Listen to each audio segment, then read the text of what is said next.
ODI Asia কাপের ফাইনালে উঠেছে বাংলাদেশ। আবুধাবিতে অঘোষিত সেমিতে টাইগার জাতীয় দলে সুযোগ পাওয়া ক্যারিয়ারে দ্বিতীয় অভিষেক হবে বলে মনে করেন সাব্বির রহমান। নেই সৌম্য সরকার, তবে চমক হিসেবে আছেন সাব্বির রহমান। রাখা হয়েছে সাইফুদ্দিন ও ইনজুরিতে থাকা সোহানকেও। আসসালামু আলাইকুম, আশা করি সবাই ভালো আছেন। প্রথমেই আপনাদের সবাইকে আমার আন্তরিক শুভেচ্ছা জানাতে চাই। শুধু আমার জন্য না, আমাদের পুরো টিমকে আপনারা এইভাবে সাপোর্ট দিবেন। সুপার পরে সাব্বিরকে দলে নিলে ফাইনালে যাবে বাংলাদেশ। লাইভে এসে একই বললেন মাশরাফি বিন মর্তুজা। দর্শক বিস্তারিত জানতে ভিডিওটি না টেনে একেবারে সম্পূর্ণ দেখতে থাকুন। এশিয়া কাপে আফগানিস্তানের বিপক্ষে দুর্দান্ত জয় তুলে নিয়ে সুপার ফোরে জায়গা করে নিয়েছে বাংলাদেশ। তবে এবার সামনে আরো বড় চ্যালেঞ্জ, ফাইনালে ওঠা। আর ঠিক এই জায়গাতেই সাব্বিরের নামটা যেন টেনে আনলেন অধিনায়ক মাশরাফি বিন মর্তুজা।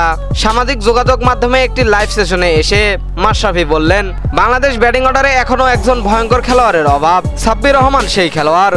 ও থাকলে প্রতিপক্ষ বোলারদের ভয়ে থাকবে, আর ম্যাচ ঘুরিয়ে দেওয়ার মতো ইনিংস খেলার ক্ষমতা আছে তার। সুপার পরে সাব্বিরকে যদি দলে নেওয়া যায়, আমি নিশ্চিতভাবে বলতে পারি বাংলাদেশ ফাইনাল খেলবে।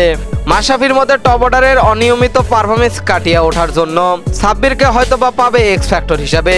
তার অভিজ্ঞতা এবং টি-20 ম্যাচ ঘোরানোর ক্ষমতা টাইগারদের ফাইনালে পৌঁছে দিতে পারে। বাংলাদেশ ক্রিকেট প্রেমীরা এখন অধীর আগ্রহে তাকিয়ে আছে, বিসিবি কি মাশরাফির ডাক শুনবে, দলে ফেরাবে কি সাব্বিরকে।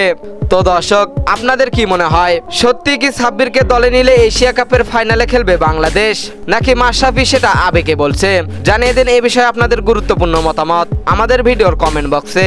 এতক্ষণ আমাদের সঙ্গে থাকার জন্য অসংখ্য ধন্যবাদ।